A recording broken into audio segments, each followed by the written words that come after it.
Wel, noswaith dda, a croeso i'r Oedfa, croeso bennig i chi os chi'n ymweld gyda ni. Ydych chi teimlo gytrefol os ydych chi gael paned ar y diwedd. Mae'r coeddiadau yn fyrrach nag arfer, cafodd fi wyliau ysgol. Mae yna wyliau capel, dechrau fori, cyn i Mercher. Fi ddim gwrgweddi yma yn oes Fawrth, ac yna Gwener y Groglith bore di Gwener, yn Oedfa fan hyn, am 10 o'r gloch, yn disgwyl i Emyr. Dwi'n mynd i narwen i eto bore Sul nesaf, Sul y Pasg. Dyna'r cyfan, cynnwch ni wyddio. O'n i'n diolch i ti o Arglwydd am popeth ni wedi mwynhau yn ystod y dydd. Diolch am yr Oedfa bore yma. Diolch am gael ddod at Bwrdd y Cymru. Gan wybod fod ti yn ei gwahodd ni i ddod. Ddod ti wrth dyfodd bod ni'n dod ato ti yn enw ac yn heiddiad Iesu Grist. Diolch am y gair dyn ni glywed a'r gobeith sydd yn Iesu Grist. A gwyddio nawr dros yr Oedfa yma heno a dros yr wythnos sydd o'n blaen ni wrth ni. Ddod yr amser yma flwyddyn i atgoffa'n hunain eto o aberth yr arglwydd Iesu Grist a'i atgyfodiad i engwyddio. A bydde ti wir yn ymwneud gyda ni, wedi siarad gyda ni a byddwn ni'n gwrando ac yn ifyddhau ac yn rhyfeddu at y gariad y dy ras di teg ato ni. Gobio a dweud ym mhob peth hefyd y byddwn ni yn dod yn pryderon ni ato ti ac yn pwyso arna ti. Rwy'n emyr ti nawr, wrth fe arwen ni, gwyd ti roi o fegni a gynryrdau meddwl iddo fe, ond yn fwy na hynny, trwy'r ysbryd, byddai ti yn siarad gyda ni ac yn codi Iesu Grist yn uchel yn y brith ni, bod ni'n gweld mwy a mwy o'r ysynau i'w ganmol ac i ddweud wrth bobl eraill amdano fe. Helpo ni Arglwydd. Na ni. Bob un o'n ni yn rhai sy'n eisiau dy wasanaethu di ac eisiau dod drwy'n clod i deulu di yn drwy'n bywydau. Bydd gyda ni nawr. A derbyn ni. A madden ni bob ar. Yn enw Iesu Grist. Amen. Amen. Diolch Dewi. Ni wedi ganid yn gilydd o'r atodiad yn gyntaf, a bydd y geiriau ar y sgrin. Rwy'n 45. Mewn ffordd, y reswm wedi dewis i ni ganu hwn. Mae'n pontio beth o'n i'n edrych ar y bore yma a be bydd am sylw heno. Felly, bore yma o'n i'n meddwl am y groes a'r atgyfodiad. A mae hynny'n dod drosodd fan hyn. Pan oedd Iesu dan yr hoelion yn ymderoedd chwerw loes, torwyd beddau i obeithio neu rai annwyl wrth y groes, ond cododd Iesu. Nos ei trallod aeth yn ddyn. Mae'r atgyfodiad yn newid popeth i'r disgyblion, mae'n newid popeth i ni hefyd wrth gwrs. Ond yna heno nawr, ni wedi bod yn meddwl am y math o bobl i ni fod fel Cristnogion, a pwysigrwydd yn arbennig y gwirionedd.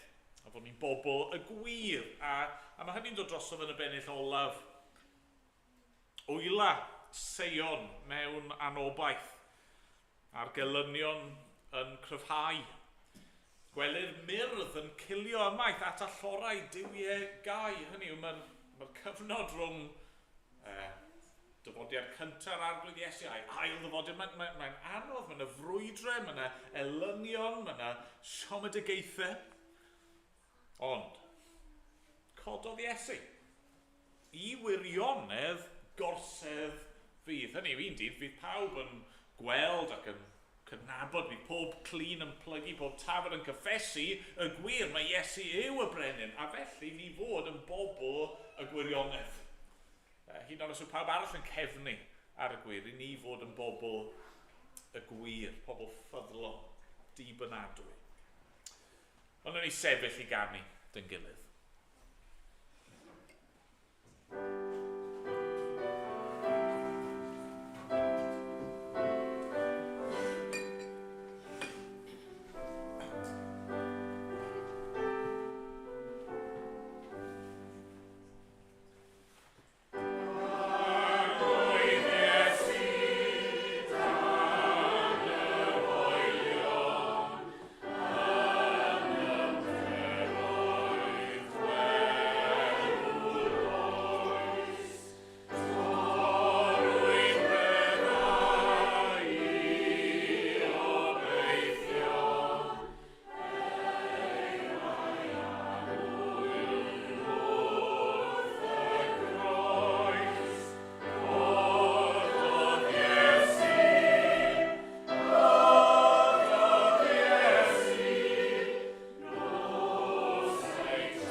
droi heno mae i lyfr Genesis eto. Os chi'n ymweld â ni, i ni wedi bod ar sbel bach yn gweithio'r ffordd drwy llyfr cynta'r Beibl, llyfr Genesis. Ac i ni wedi cyrraedd bellach Genesis 21. Ac, wel, nach chi weld o'r testimony yn geni Isaac o'r diwedd, mae'r plentyn oedd Duw di addo i Abram a Sara ar ôl yr holl aros yma, mae'r plentyn yn cyrraedd. Felly, nawn ni ddarllen Genesis 21. Dyma air ein Duw ni.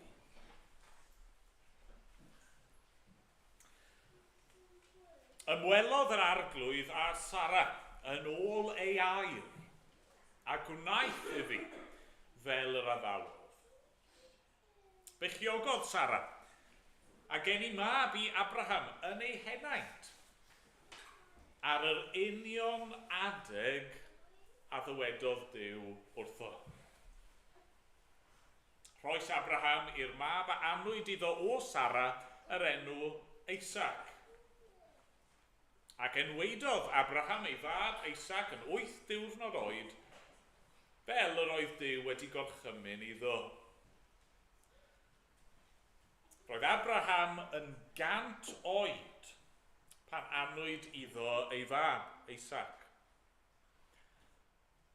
A dywedodd Sara, parodd Duw i mi chwerthin. Fe fydd pawb ag liw am hyn yn chwerthin gyda mi.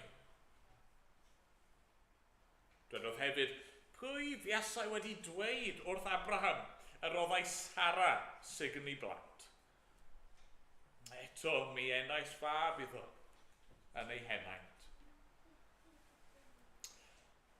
Tyfodd y bachgen a diddyfnwyd ef.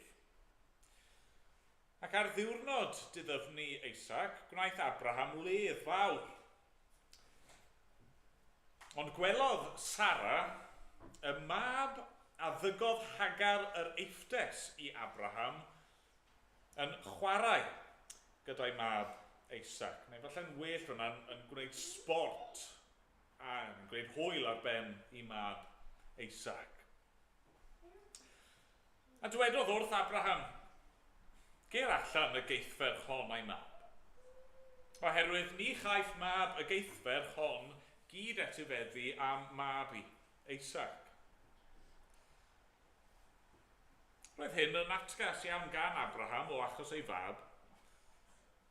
Ond dwedodd Duw wrth Abraham, paid â phoeni am y llanc ath geithferch.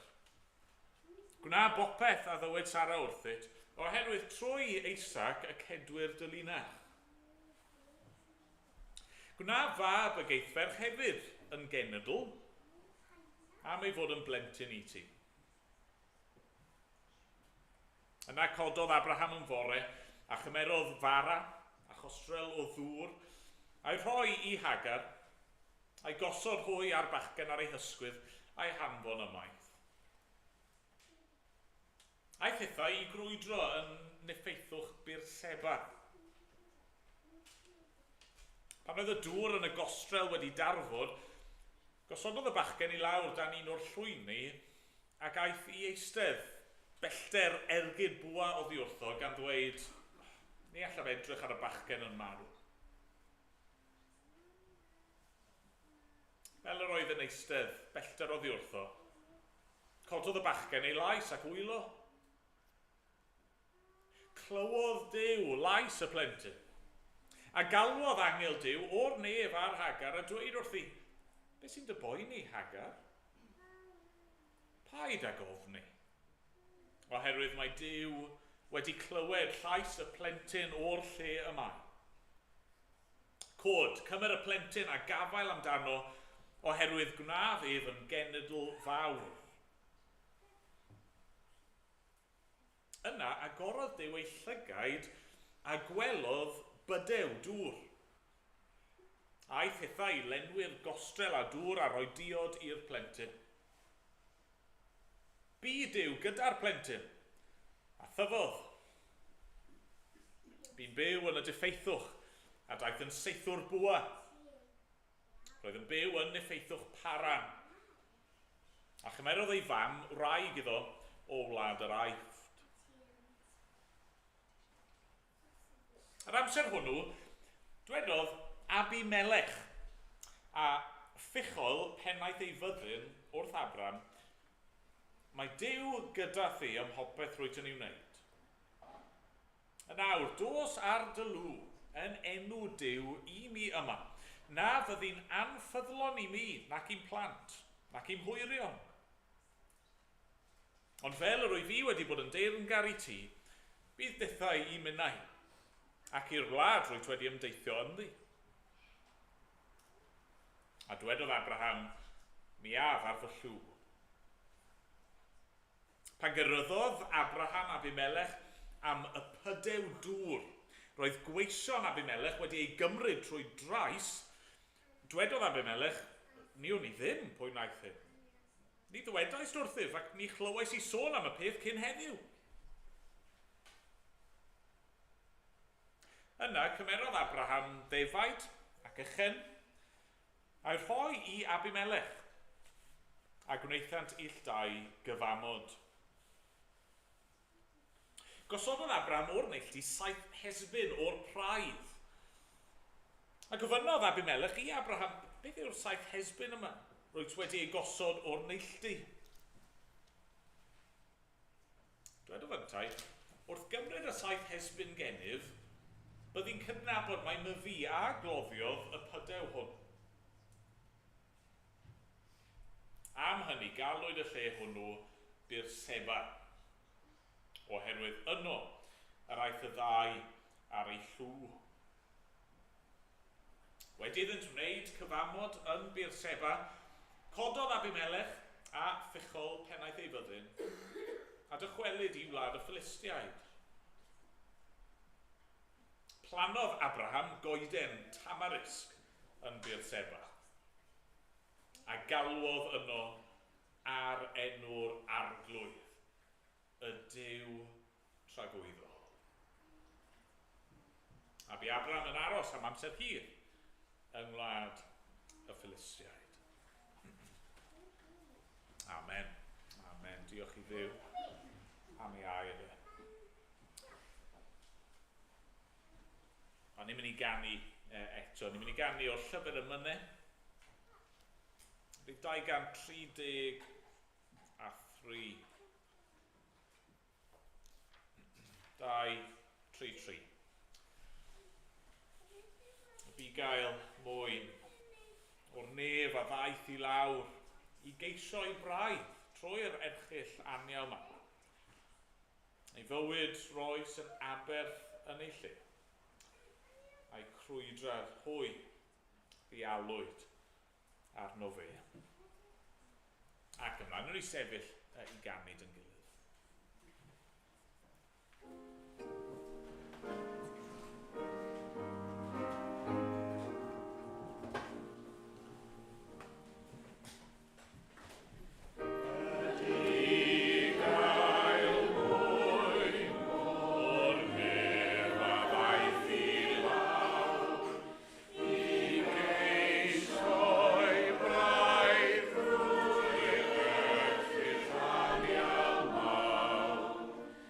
Ei fod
ni weddio yn gilydd, nhw'n ni droi at Duw mewn gweddi.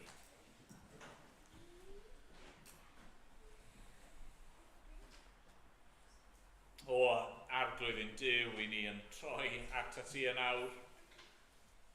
Ac arglwydd, i ni'n diolch i ti am bwy wyt ti. Mae ti yw y Duw tragwyddo. Yr un heb ddechrau a heb ddiwedd. Yr holl bresennol a'r holl wybodus a'r holl alluog ddim. Creuawdwr nefoedd a dear.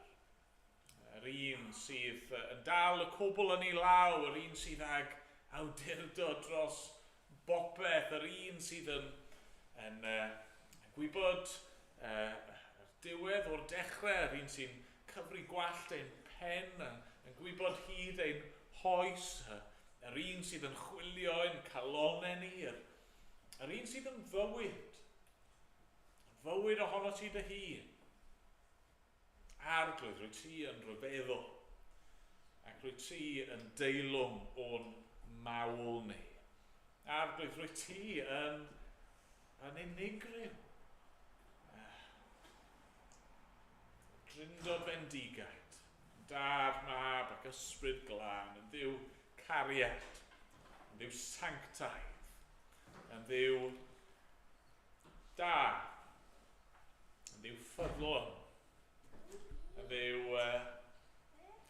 trigarog a graslon.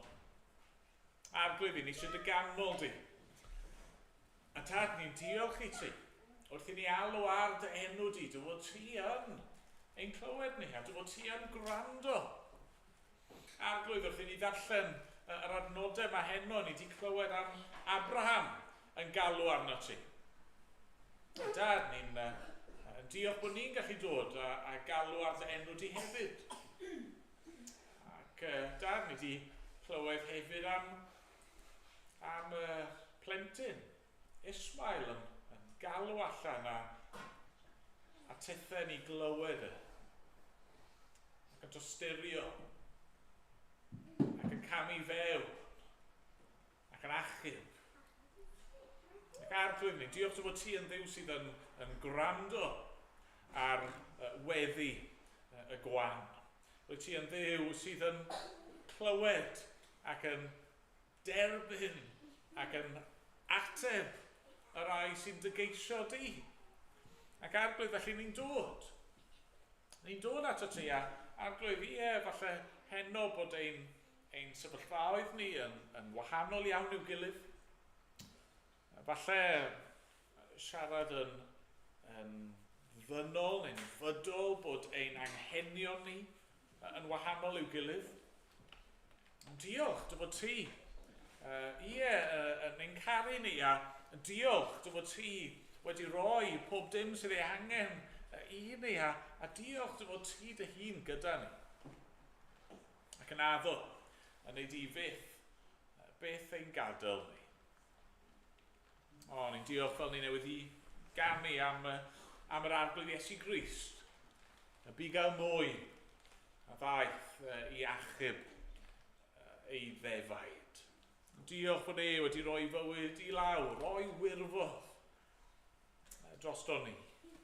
A diolch arglwydd, un dydd, pan fydd e'n dychwelyd a pan fyddwn ni yn cael mwynhau bywyd tragwyddo yn ei bresenoldeb e.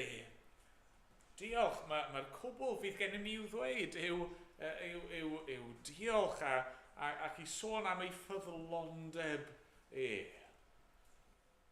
Arglwydd, ni'n diolch, mae dyna sut un wyt ti. Ffyddlon a gwir. Ac arglwydd, bod ni ar adegau yn gallu bod yn anffyddlon, bod ni ar adegau yn gallu crwydro ac yn gallu gwneud camgymeriadau a bod mor ffôl. Diolch, dy fod ti yn cwblhau y gwaith da rwy ti'n dechrau yn ein calonau ni. Ni'n gofyn felly nawr am ffydd I dy geisio di. Ni'n gofyn Arglwydd arno sy'n helpu ni I weld ein hangen, I weld ein pechod, I weld ein beia ni ac I edryfarhau ohoni ac I dy geisio di. Ni'n gweddio drosto ni fel dy bobl di, gwna ni'n fwy tebyg i'r Arglwydd Iesu Grist. Dad, I ni yn diolch fod wedi dod i'n hachub ni. Diolch hefyd fod wedi dod I roi bywyd newydd a dechrau newydd a natur newydd ac ysbryd newydd I fod yno ni. Helpa ni felly Arglwydd, I ni eisiau dy blesio di, Dad. I ni eisiau byw dy fwyn di. I ni eisiau ein bywydau ni I pwyntio pobl at ti. Dad, dyna'n gweddi ni nawr, amdano ni, ond hefyd am dy holl saint.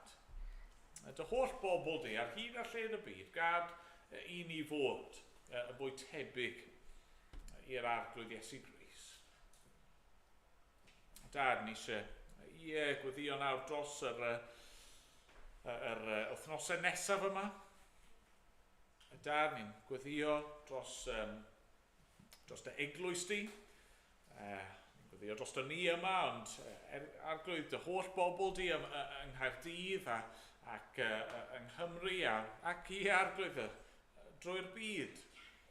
Wrth I ni ddathlu'r Pasg, ni'n gwybod mewn rannau o'r byd, fydd yna erledigedd. Ni'n gwybod hynny Arglwydd. Fydd yna mannau yn y byd lle dros y Pasg bydd Cristnogion yn cael ei merthyru, yn cael ei lladd, yn cael ei carcharu, yn cael ei curo, yn cael ei gwatwar. Dad, ni'n gofyn yn ei roi nerth I dy bobl di, I ddyfabarhau, I sefyll dros o ti a dros y gwirionedd, beth bynnag mae hynny'n ei gostio, gad I hynny fod yn wir amdano ni hefyd ar. Dad, ni'n gwybod hefyd fydd yna gyfleon. Arglwydd, I hyd yn oed yng nghanol y dioddefaint, fydd yna gyfleon dros y Pasg I dy bobl I rannu y newyddion da. I gyhoeddi yr efengil yma fod Crist, yr un a fi farw, wedi atgyfodi. Ac Arglwydd ni'n gweddio nawr felly am bob oedfa, bob cyfarfod, pob gweithgaredd, pob gwersyll, pob ymgyrch, pob tract, pob sgwrs, pob dim Arglwydd. A wneud I weithio trwy ymdrechion dy saint di. Mwyn dod â phobl I glywed amdano ti ac mwyn dod â phobl I dynabod di trwy'r Arglwydd Iesu Grist. Arglwydd. I gogonedda dy enw mawr di dy hun. Osgweli di fod yn dda. Dad, unwaith eto, ni'n gofyn arno ti fod gyda ni. Ni'n gwybod fod llawer yn ein plith ni heno, falle dan straen ar hyn o bryd, wedi blino, falle yn sal neu wedi bod yn sal, a Arglwydd ni angen dy help di. Mae heddi wedi bod yn ddiwrnod hir a blinedig a ni angen dy nerth di I allu ffocysu ac I ganolbwyntio ac I wrando ac I ymateb i'r hyn sydd gen ti i'w ddweud. Helpa ni felly, osgweli di fod yn dda. Da derbyn ni nawr. Derbyn ein mawl am diolch. Yn enw'r Arglwydd Iesu Grist. Amen. Amen. Gano ni eto. Ni gan ni o'r atodiad rhif 2. Arglwydd tyrd a llefarad I wrth i'n geisio barad y sanctaidd ail. Planar gwir yn ein calonau yn ddofn a trawsnewidiau ni ar dy ddelw. Na ni sefyll I ganu.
o'r syniadau sy'n codi. Mae'n codi'n aml yn y Beibl, falle bod chi wedi clywed fi'n siarad am hyn o'r blaen, yw'r ffaith bod pobl yn dod yn debyg i'r hyn maen nhw yn ei addoli. Mae pobl yn dod yn debyg i'r hyn maen nhw yn addoli. Be mae'n yn golygu ar ei lefel fwyaf sylfaenol yw hyn. Os ych chi fel person yn addoli eilyn, marw, gai ddew sydd heb fywyd ynddo fe, sydd felly ddim yn gallu roi bywyd, yna fe fyddwch chi wrth fynd ar ôl y peth yna, y crefydd yna, y gai ddew yna, neu'r beth bynnag yw'r eilyn arall, wrth mynd ar ôl y peth marw yna, wel chi yn y pen draw yn mynd i farw hefyd. Chi'n ymddiried yn rhywbeth sydd ddim yn gallu rhoi bywyd, a felly chi ddim yn mynd i gael bywyd ohono fe. Tra wrth gwrs, os ych chi yn addoli'r Duw byw, y Duw tragwyddol, yr un sydd wedi creu a sydd yn cynnal pob peth, yr un sydd yn fywyd ohono fe ei hun, os ych chi yn ei addoli fe gewch chi fywyd ohono fe.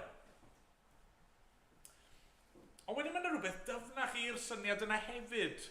Yn does, hynny'r pwynt yw, os ych chi'n addoli rhywbeth, os ych chi'n treulio'ch amser chi yn syllu ar rhywbeth, yn meddwl am rhywbeth, yn gwasanaethu rhywbeth, yn rhoi'ch amser a'ch egni a'ch arian chi i rhywbeth, wel, yn naturiol, chi'n mynd i ddod yn fwy tebyg iddo fe.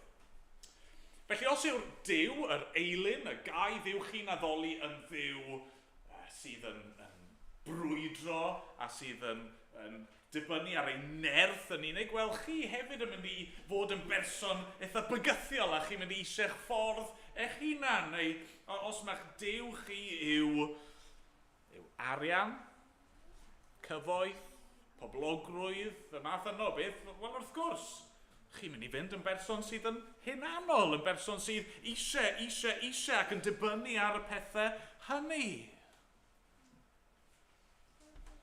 Fel pobl, ni'n dod yn fwy tebyg, ni fod i ddod yn fwy tebyg i'n Duw ni.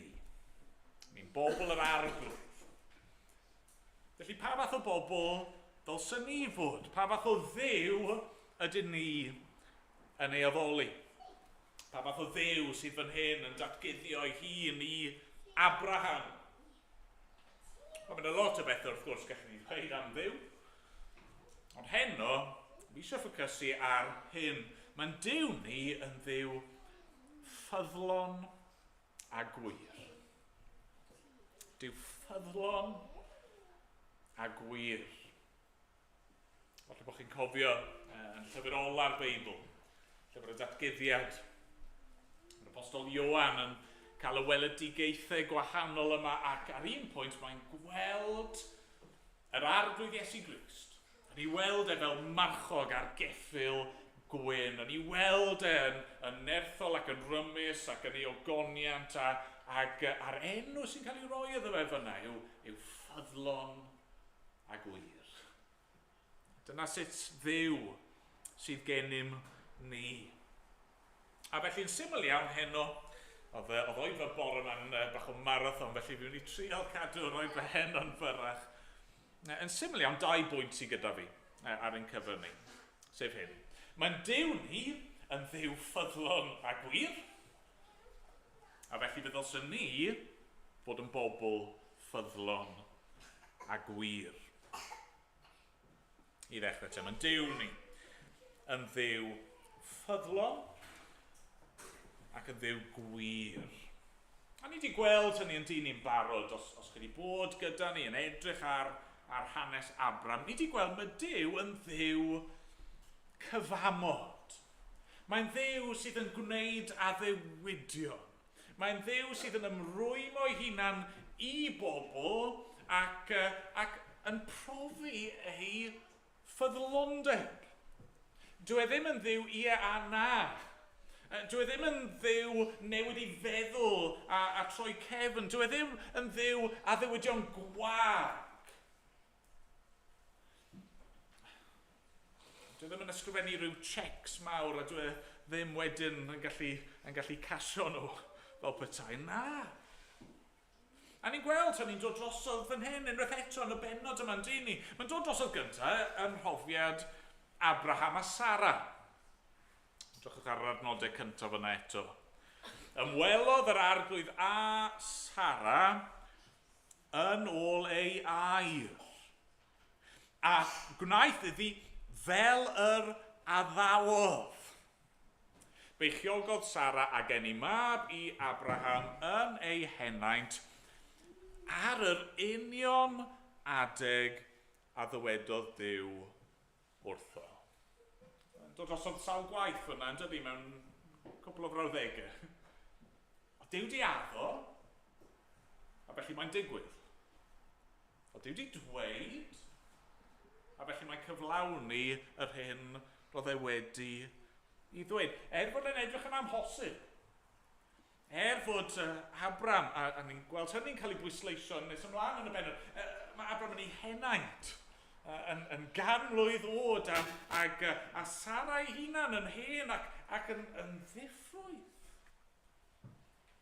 Yn edrych yn hollol amhosib ac oedd Duw di addo blynyddoedd cyn hyn i Abram byddai'n rhoi plentyn i ti, mab yr addewid. Ac ohono ti, mae'r genedl fawr yma'n mynd i ddod, ac yno ti bendithu'r holl dylwythau'r ddeiar, ac edrych ar y ser, bydd y ddisgynyddion di fel hynny, a chi'n meddwl, no way, sy'n gallen ni fydd bod, ond mae'n digwydd. Oedd e'n gorfod digwydd, oedd dim byd arall gallu fod wedi digwydd. Pam? Achos roedd Duw wedi addo. A mae Duw yn ffyddlon ac yn wir. Mae'n cadw ei addewidion. Dyma yw ei gymeriad dyma yw ei natur Mae'n Dduw cyson. Mae'n Dduw geirwyr, y digelwyddog Dduw. Mae'r Beibl yn defnyddio pob math o ddarluniau i ddisgrifio Duw, goleuni yw Duw, a ynddo fe dos na ddim tywyllwch o gwbl. Mae'n bir, mae'n lan, mae'n berffaith. Mae'n drawiadol os chi'n troi'r Testament Newydd eto yn darllen y llythyr Paul at yr Effesied, a mae Paul yn sôn yn dydi fyna am sut i ni fel pobl fod i efelychu Duw, ac un o'r pethau sy'n dod allan fyna yw peidiwch dweud celwydd i'ch gilydd. Pam? Achos mae'n Duw ni yn Dduw ffyddlon ac yn Dduw gwir. Dyna yw sut i'n iwedd. Os yn hoffi'r syniad yma, chi'n wedi meddwl be bydde fe fel i gael hufen ia poeth. Mae'n syniad diddorol dydi, a fi'n gwybod mae pobl yn gweud o chi'n gallu cael fel baked Alaska neu rhywbeth fel yna, achos dwi ddim hufen ia poeth yw baked Alaska. Mae rang ar y tu allan yn boeth, a mae'r hufen ia dal yn o'r pam, achos o'ch chi'n methu cael hufen ia poeth. Ebla bod chi'n rhoi chili ond fel, mae'n bach yn wahanol, ydyn ni? Dwi'n chi'n methu cael hufen ia poeth, achos mae'n hufen ia.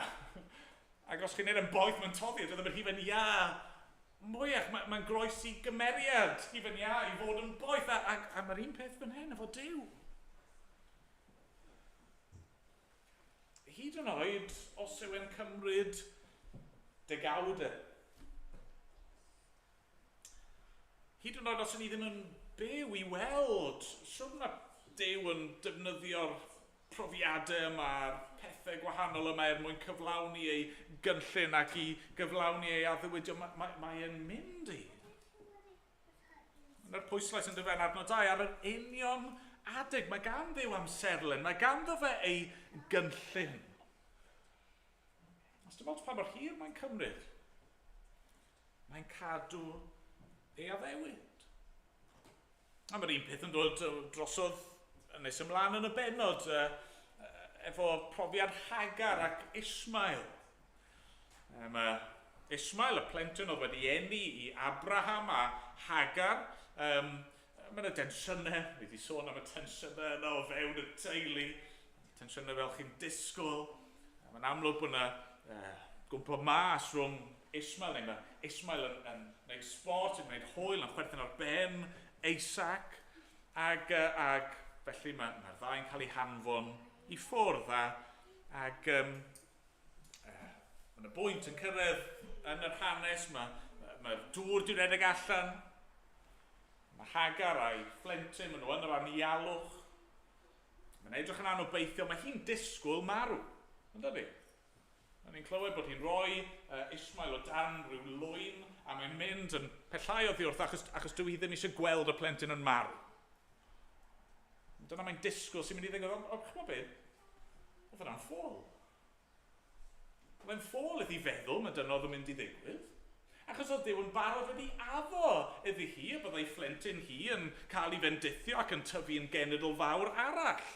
Ac oedd Duw di addo i Abraham cyn ei hanfon nhw, mae dyna oedd yn mynd i ddigwydd. Ni wedi gweld hyn o blaen, di ni. Os mae Duw yn addo rhywbeth, mae'n mynd i gadw i addewid. A felly nes bod wedi cadw i addewid, mewn ffordd chi'n invincible, yndych chi? Chi'n meddwl am Abraham. Hynny yw, nes bod Eisac wedi enni, oedd Abraham ddim yn gallu marw, oedd e? Oedd ddim angen iddo ofni'r gelynion, achos nes bod Duw yn cadw i addewid, oedd ddim byd yn gallu i gyffwrdd e. A felly i Hagar ac Ismael oedd Duw wedi dweud mae'r plentyn yma yn mynd i dyfu a mae e'n mynd i gael plant a mae nhw yn mynd i fod yn genedl arall. A felly ni'n clywed yn dyn ni adnod 19. Agorodd Duw ei llygaid a gwelodd bydew dŵr. Dwi'n yn amlwg fyna efe gwyrth sydd gyda ni, bod Duw yn rhywbeth o creu rhyw bydew dŵr fyna, neu efe just helpu hi i weld yr hyn oedd yno yn barod. Dwi ddim yn glir, ond y pwynt yw, mae Duw yn cadw i addewid. Nhw ddim yn mynd i farw, achos oedd Duw wedi gwneud addewid iddyn nhw. A mae Duw wastad yn cadw ei addewidion. Ydych chi'n credu hynny? Ni'n canu Emyr weithiau yn dyn ni a mae'r afael sicrafru, gafel Duw arni, a ni'n canu mewn y linell yn does agorau'r môr pe byddai'r rhaid. Fel nath y môr coch agor i'r Israeliad i ddod allan o'r rhaid. Dyna oedd angen yn y sefyllfa yna i Dduw cadw i addewid. Ydych chi'n credu hynny? Mae'n gymaint o gysur i'w gael heno os i ni wir yn credu ac yn dal gafel yn hyn. Mae Duw ni ffyddlon. Mae'n wir. Mae ei holl addewidion yn ie ac yn amen i ni yng Nghrist. Mae'r arglwydd wedi gwneud cyfamod gyda ni. Mae wedi ymrwymo ei hunan i ni. Mae wedi addo. Os chi'n bobl i mi, os chi'n credu yno fi, yna fe fyddai'n Dduw i chi. Dim byd yn gallu'ch gwahanu chi o'n cariad. Sneb yn gallu eich dwyn chi oddi wrtho fi.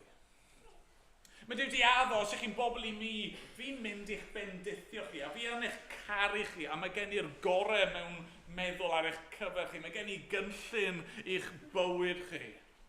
Os chi'n bobl i fi, fydd pob dim yn cydweithio daioni. Os chi'n bobl i fi ac yn gofyn, byddai'n eich nerthu chi, ac yn rhoi doethineb i chi ym mhob sefyllfa. Os chi'n bobl i fi, fi'n rhoi fy ysbryd glân i fyw yno chi. Os chi'n bobl i fi, na i roi tangnefedd i chi. Heddwch. Tu hwnt i ddeall. Os chi'n bobl i fi, chi'n saff. A mae gennych chi etifeddiaeth dragwyddo. Os chi'n bobl i fi, un dydd gewch chi fwynhau nefoedd a deiar newydd lle mae cyfiawnder yn trigo. Ydych chi'n credu hynny? Dylsych chi credu, achos pwy sydd wedi afo. Ein Duw ni, y Duw ffyddlon a gwir. Mae wedi profi sut un yw e, trwy roi'r arglwydd Iesu Grist.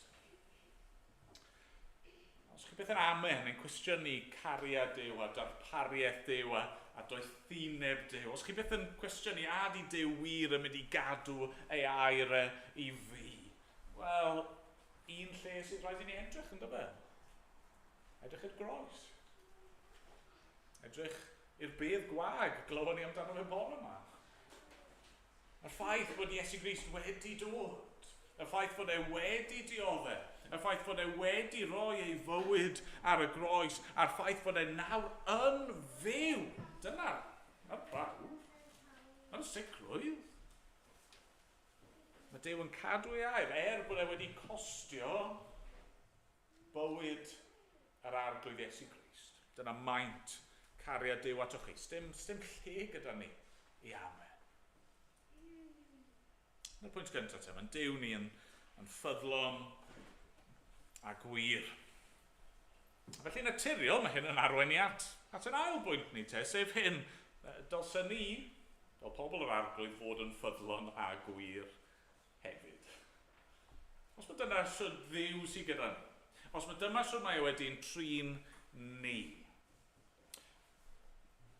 os i ni nawr trwy ffydd yn blant i Dduw, fel wrth reswm, dylsen ni fod yn bobl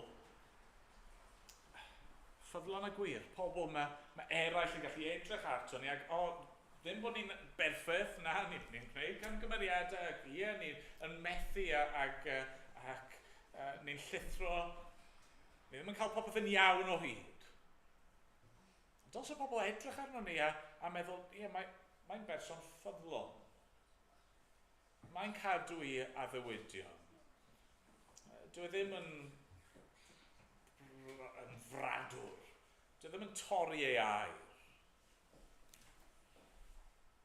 Ni'n gweld hynny'n dod drosodd hefyd yn dyn ni. Mewn ffordd, mae diwedd y benod yma chydig bach yn od yn dydy. Wrth i'r ffocws symud at Abraham yn gwneud cytundeb neu cyfamod gyda Abimelech. Ond, a gweud y gwir, mae rhywbeth eitha naturiol amdano fe hefyd yn does. Pan fi'n dweud hynny, wel, ni newydd fod yn clywed am Dduw. A'r ffaith bod e'n ffyddlon, a'r ffaith bod e'n cadw i addewidion ni. Ac yna, syth ar ôl hynny, ni'n clywed am Abraham. A be mae Abraham yn gwneud fan hyn? Wel, mae yn gwneud cyfamod. Mae Abimelech a penneth ei fyddined, un o'r enw Ffichol, yn dod ato fe yn adnod 22, a maen nhw'n gweld rhywbeth am Abraham. A maen nhw wedi gweld ei gamgymeriadau fe, cofiwch hynny, nôl ym mhenod 20, ond maen nhw'n dweud, mae Duw gyda thi ym hopeth rwyt yn ei wneud. A nawr, dos ar dy lw yn enw Duw i mi yma.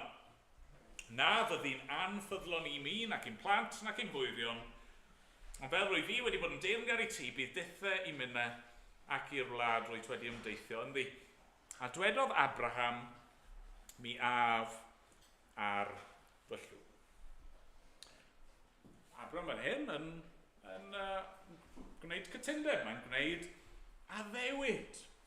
Mae'n addo i Abimelech, ni'n mynd i bod yn gyfeillgar, fi'n mynd i bod yn ffyddlon i ti. Fi'n mynd i ddweud y gwir wrtho ti. Dyw hynny ddim wastad yn beth rwydd, ydy e? Ddim wastad yn beth braf.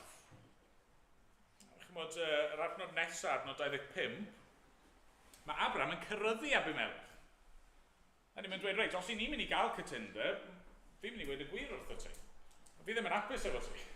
Achos mae dy weision di cymryd y pydew o'n i wedi i gloddio yma Abimelech yn cyfaddo, wel, ddim yn gwybod unrhyw beth am y peth, a maen nhw'n delio gyda hynny. Ond mae Abraham yn hyn yn profi, yn dangos, yn amlygu y math o bobl i ni fod yw pobl ffyddlon i'n addewidion ni, ond pobl sydd hefyd yn dweud y gwir mewn cariad.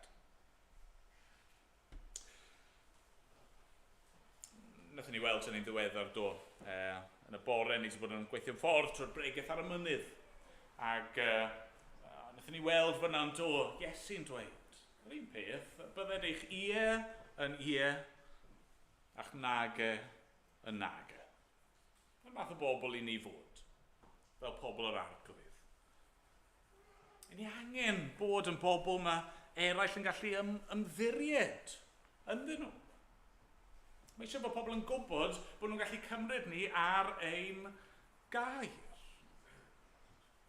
Os ydyn nhw ddim yn trysto ni am y pethau ni'n dweud o ddydd i ddydd, wel, sut ydyn ni'n gallu disgwyl i nhw gredu ni pan ni'n cyflwyno'r efengil iddyn nhw? Ond y gwir yw, mae celwydd yn dwy'n anfriaddu. Falle bod chi yn berson a chi'n aml yn dweud celwyddau. A falle bod chi wedi perswadio chi'n anol, wel, dyn nhw ddim yn bethau mawr, ddim yn bethau pwysig. Os dim ots os fi jyst yn plygu'r gwir fy nhyn, os dim ots os fi'n dweud hanner gwirionedd fy nhyn, os dim ots os fi'n yn cadw rhywbeth nôl. Na. Na, wrth gwrs, os yw'n Duw ni yn ddiw ffyddlon a gwir, yna mae unrhyw beth arall yn mynd yn groes i'w natur a'i gymeriad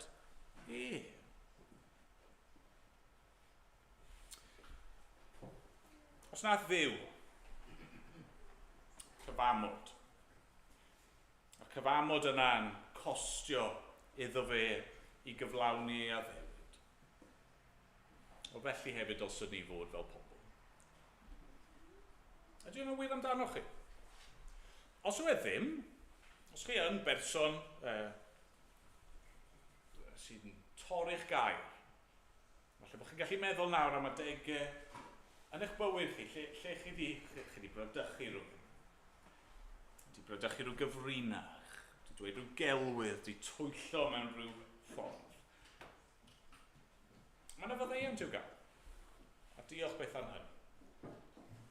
Ni wedi gweld Abraham yn gwneud yr un peth, do. Mae yna fyddeiant. A mae eisiau ni ddod nawr, ac os yw hynny wedi bod yn wir amdano ni, mewn rhyw agwedd o'n bywyd, mae eisiau ni edifarhau o hynny, a mae yna fyddeiant i'w gael. A mae yna ddechrau newydd i'w gael yn yr arglwydd Iesu Grist. Ond fel ei bobl ei, mae eisiau ni ymdrechu. Mae eisiau ni ymdrechu i fod yn bobl ffyddlon a gwir. A chymod, mae'r temtasiwn yna o hyd yn does. Mae yna ymosodiadau ni wedi canu amdano nhw, ymosodiadau ar y gwirionedd. Mae yna ddyddiau yn dod, mae yna ddyddiau yma'n barod lle fydd pobl ddim eisiau clywed y gwir. Lle fydd e'n costio i ni i lynu i'r gwirionedd. Ond beth bynnag mae'n costio, dyma y math o bobl mae Duw yn galw ni i fod. Mwyn ei enw. Amen. Amen. Ganwn ni wrth i ni orffen. Rhif 219.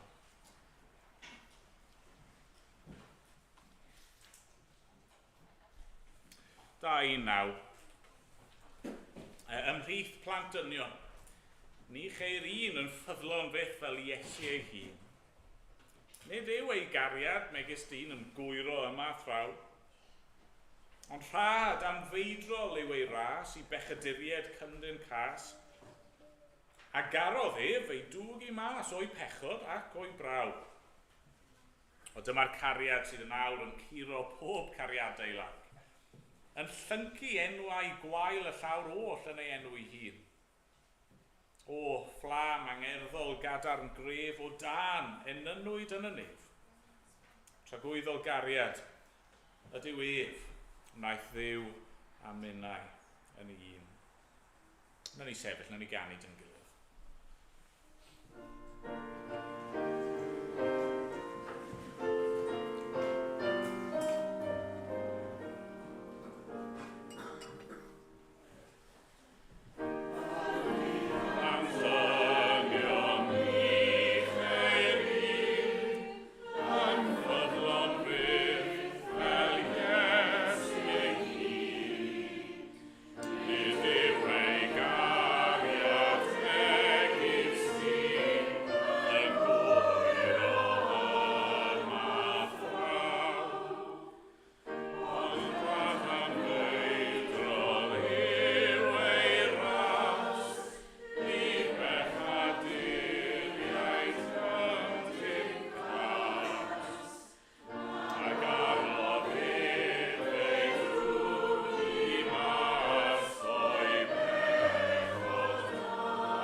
Mae'n diolch I ti am sut sy'n wyt ti, a'r ffaith ein bod ni yn gallu dibynnu'n llwyr arna ti, ac ar ddaddewidion ti. Ac Dad, ni'n gweddio nawr, neu di yn helpu ni fod yn bobl, mae eraill yn gallu dibynnu arnyn nhw hefyd. Arglwydd o helpu ni fod yn gyson yn ein geiriau, helpu ni fyw allan yr hyn I ni'n ei ddweud, I ni'n ei gredu, amdano ti ac am ein hunan ac am eraill. Helpu ni I ddweud y gwir wrth eraill mewn cariad, hyd yn oed pan mae hynny yn costio I ni arglwydd Ie. Helpu ni gadw ein gair, fel bod pobl yn credu yr hyn rydyn ni'n ei ddweud wrthyn nhw amdano ti. Dad, helpu ni yn y pethau hyn, beth bynnag sydd ei angen arno ni nawr, arglwydd, os mae edifeirwch, neu ffydd, neu Caerdydd, anogaeth, cysur, beth bynnag arglwydd, gweithio nawr, yn ein calonau ni. Bydd gyda ni ar hyd yr wythnos newydd hon. A mynd bod ni'n dod yn enw yr arglwydd Iesu Grist. Amen.